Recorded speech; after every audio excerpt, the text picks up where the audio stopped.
तो थॉमस साहब, ये आपने दो चीजें काफी इंपॉर्टेंट कही। एक तो ऑयल इकोनॉमी की बात, जिसपे मैं आगे चल के डॉक्टर धीरज कौल साहब से पूछूंगा, जो हमारे साथ जुड़े हुए हैं यूएस से ही। लेकिन जो आपने कहा कि दरअसल अमेरिका को अंडर एस्टिमेट मत करिए, लेकिन मेरा सवाल यह है कि ईरान आखिर कब तक टिका रहेगा? इसका जवाब एम्बेसडर प्रभु दयाल से बेहतर कोई दे नहीं सकता है।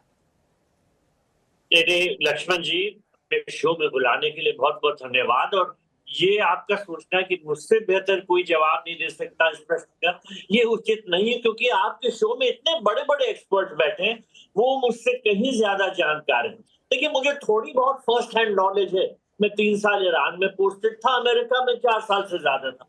इनके बीच में जो दुश्मनी है वो हमेशा से बहुत ज्यादा है, बहुत डिस्ट्रस्ट है।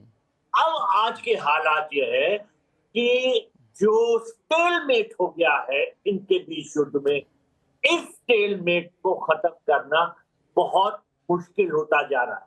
देखिए, अमेरिकन डिमांड शुरू में ये थी कि जो ईरान अपने न्यूक्लियर प्रोग्राम को खत्म करे, न्यूक्लियर एनरिचमेंट प्रोग्राम, शुरुआत इसी से हुई। अब फिर धीरे धीरे जैसे युद्ध बढ़ा, दोनों साइड्स नेवल ब्लॉकेड लगा दी स्ट्रेट ऑफ हॉर्मुज की, जिसकी वजह से दुनिया भर को नुकसान होने लगा। दोनों साइड्स की ये डिमांड थी कि दूसरी साइड ये नेवल ब्लॉकेड को खत्म करे।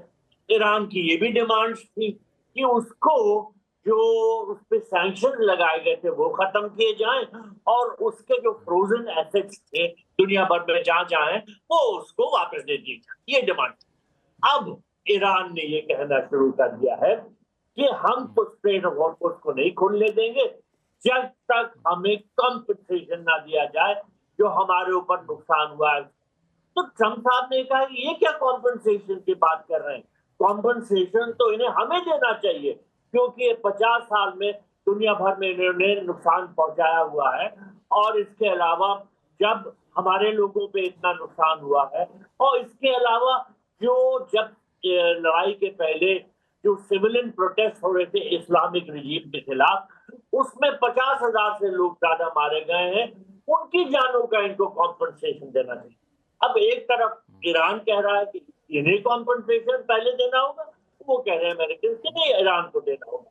तो ये एक और बड़ा पेचीदा मुद्दा हो गया है। अब वैसे ही जो हालत थे वो बहुत खराब थे, बहुत स्टेलमेट थी। अब इस वजह से तो और ज्यादा स्टेलमेट बढ़ गई है। किस तरह से इसको सुलझाया जाए, ये दुनिया के सामने एक बहुत बड़ा प्रश्न है। और इस जो जो भी हालात है, इससे बहुत से देशों को नुकसान हो रहा है, भारत को नुकसान हो रहा है, सब गल्फ कंट्रीज को नुकसान हो रहा है। देखिए, मैं दुबई में कौंसल जनरल रह चुका हूँ, कुवैत में एम्बेसडर। इनकी इकोनॉमी डिपेंडेंट है स्टेट ऑफ हॉर्मुज पे, क्योंकि इनके जो एक्सपोर्ट्स हैं उधर से ही होते हैं। अब किस तरह से इनको रिकवरी हो सकेगी, किस तरह से इनके एक्सपोर्ट पे जा सकेंगे, और ये जो सामान अपने सर्वाइवल के लिए इंपोर्ट करते हैं कैसे आएगा, इनके लिए बड़ा भारी प्रश्न चिन्ह है। तो इस वक्त जो सिचुएशन है वो बहुत गंभीर है। बिल्कुल दोनों साइड्स टस से मस नहीं हो रहे, बल्कि और ज्यादा अक्कड़ होते जा रहे हैं। और इसकी वजह से ये मुझे नहीं लगता कि इस स्टेल में इतनी आसानी से हल होगी, और हमें तैयार रहना चाहिए और ज्यादा संगीन हालात के। चूंकि आपने जो एक बात की काफ़ी इंपॉर्टेंट है कि आखिर जो स्थिति है उसमें कब तक ईरान टिका रहेगा। इसमें कमर आगा साहब हमारे साथ जुड़ चुके हैं, जो कि ईरान मामलों के विशेषज्ञ भी रहे हैं। कमर आगा साहब, अभी मैं पढ़ रहा था ईरान चाइना ट्रेड चैप्टर का एक लीडर का स्पीच। उन्होंने कहा कि बहुत जल्द इसको सुलझाना होगा, क्योंकि बहुत ज़्यादा नुकसान हो रहा है इसकी वजह से, और ख़ास तौर से ईरान के जो ट्रेड है उस पर काफ़ी उल्टा असर पड़ेगा। तो आपको लगता है कि ईरान बहुत लंबे समय तक डटा रहेगा अपने रुख पे? देखिए, वहाँ पे दो किस्म की आवाज़ें उठ रही हैं। एक तो आईआरजीसी है जो बहुत स्ट्रांग हार्ड लाइन की बात कर रही है। दूसरी तरफ वहाँ पे जो गवर्नमेंट है वो लगातार निगोशिएशंस में है। मेरा ख्याल ये है कि बहुत सी इन्हीं ने डिमांड्स इसलिए रखी हैं बार्गेनिंग के लिए, जो कि निगोशिएशन में उस पे कंप्रोमाइज़ हो सकता है, पॉसिबल कंप्रोमाइज़ होगा। ये पहले भी कर चुके हैं इस तरह की बात, और एम्बेसडर साहब ने बहुत विस्तार से बता दिया कि भाई किस तरीके से लॉस सबका हो रहा है। ईरान के ऊपर काफ़ी प्रेशर होगा इस वक्त सभी देशों का, भारत समेत खाड़ी के देश सब जो हैं। दूसरी तरफ ये भी है कि जो IRGC है वो लगातार इनके ऊपर प्रेशर बना रही है, और इस प्रेशर से हो ये रहा है कि सऊदी अरेबिया और खाड़ी के देशों के ऊपर काफ़ी प्रेशर बन रहा है उनका। और दूसरी तरफ वो IRGC ये भी देखती है कि अमेरिकन इकनॉमी पे इस पे असर पड़ रहा है, इलेक्शन जो आने वाले हैं वहाँ पे अमेरिका के अंदर उसके ऊपर भी असर पड़ रहा है। प्रेसिडेंट ट्रम्प की पॉपुलैरिटी नीचे जा रही है और उसका सपोर्ट बेस अरब जनता में तो है ही, उसको लगता है। तो वो ये एक मेरा ख्याल है ये मिली-जुली इन लोगों की रणनीति के तहत ये कर रहे हैं। दूसरी तरफ उनके जो फॉरेन मिनिस्टर हैं उन्होंने ये भी कहा है कि हमारी बातचीत बहुत तेज़ी से चल रही है। ओमान भी उसमें इन्वॉल्व है। ओमान के जो राजा थे वो कतर भी अभी गए थे, वहाँ भी उन्हीं ने काफ़ी बातचीत की है। तो कतर भी इसमें काफ़ी इन्वॉल्व है। कुछ जॉइंट स्ट्रेटजी की ये लोग बात कर रहे हैं। एक तरफ तो कतर के साथ ओमान के साथ इन्हीं ने अपना ऑलमोस्ट एग्रीमेंट कर रखा है। अब वो देखना ये है कि कितना कंप्रोमाइज़, कितना किसी स्टेज तक पहुँच पाएगा, वो बातचीत से ही मसला, अल्टीमेट मसला जो है बातचीत से होगा। और ये जो स्थिति है मैं नहीं समझता कि बहुत समय तक चल पाएगी। इससे ईरान का भी नुकसान होगा आने वाले समय में, इसलिए कि जिस तरह के वो डिमांड कर रहे हैं वो उससे भारत समेत सभी देशों का लॉस हो रहा है। और जो मैं नहीं समझता कि ईरान के हित में होगा कि बहुत लंबा वो स्ट्रेट ऑफ हॉर्मुज़ को बंद कर सके।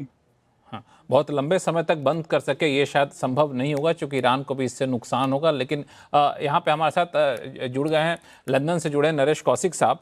कौशिक साहब, एक छोटा सा कमेंट आपका चाहूँगा, फिर मैं जाऊँगा धीरज कौल साहब के पास, कि ये लंबे समय तक नहीं टिके रहेगा तो पहल कौन करेगा? अमेरिका को भी एहसास इस बात का है, ईरान को भी एहसास इस बात का है। देखिए, मेरे दोस्त कमर भाई ने बहुत अच्छी तरह से समझाया है, लेकिन मैं थोड़ा सा उससे आगे कहना चाहता हूं कि इस समय दरअसल बात IRGC से भी आगे बढ़ गई है, क्योंकि इस समय जो है मुज्तबा खामेनेई का जो कंट्रोल है वो और ज्यादा हो गया। जो पिछले वीकेंड में जो रविवार और सोमवार को जो अपॉइंटमेंट्स हुए हैं वो दरअसल IRGC उनकी के पकड़ कमांडर और और बाकी ज्यादा लोगों मजबूत करता है। एक तो IRGC के कमांडर जो अहमद वाहिद, उनको तो उन्होंने परमानेंट घोषित कर ही दिया। इसके अलावा उनका प्रमोशन कर दिया है, उनको मेजर जनरल का खिताब दिया है, जो जिससे उनका वजन और बढ़ जाता है। इसके अलावा मोहसिन रजाई को नेशनल सिक्योरिटी काउंसिल का सेक्रेटरी बनाया है। ये मोहसिन रजाई जो हैं ये बहुत पुराने समय तक 1981 से 1997 तक ये IRGC के सुप्रीम कमांडर इन चीफ थे। तो इसके अलावा वो बहुत बार राष्ट्रपति का चुनाव लड़ चुके हैं। यानी उनकी जो जानकारी है वो उनकी जो बैकग्राउंड है वो राजनीतिक भी है और मिलिट्री वाली तो IRGC वाली तो है ही। उनको ये बनाने का मतलब है, और ये खामेनेई के काफी नजदीक हैं। तो दरअसल हो क्या रहा है कि ये इस तरह के हार्डलाइनर का अब ईरान में काफी दबदबा भारी हो रहा है, और ये किसी तरह से कोई जल्दी समझौता करने की के पक्ष में बिल्कुल नहीं है।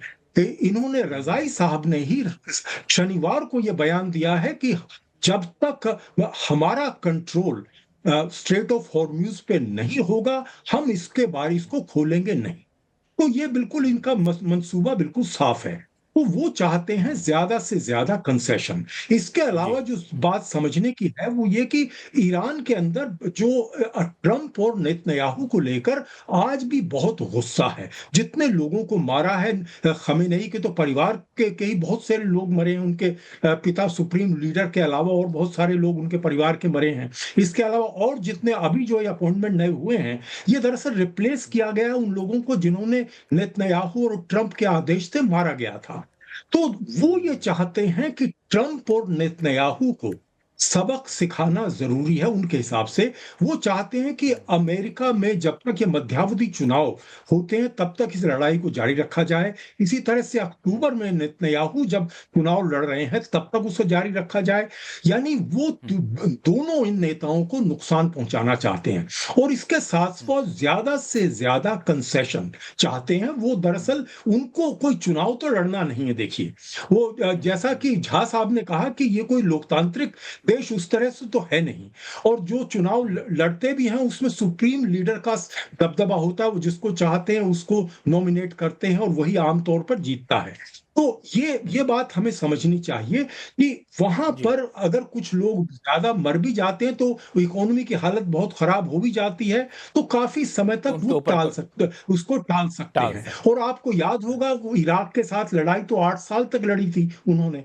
तो वो कोई हैं। बहुत लेकिन जल्दी समझौता हाँ, होगा आपने जो इसका कौशिक मुझे नहीं साहब लग रहा।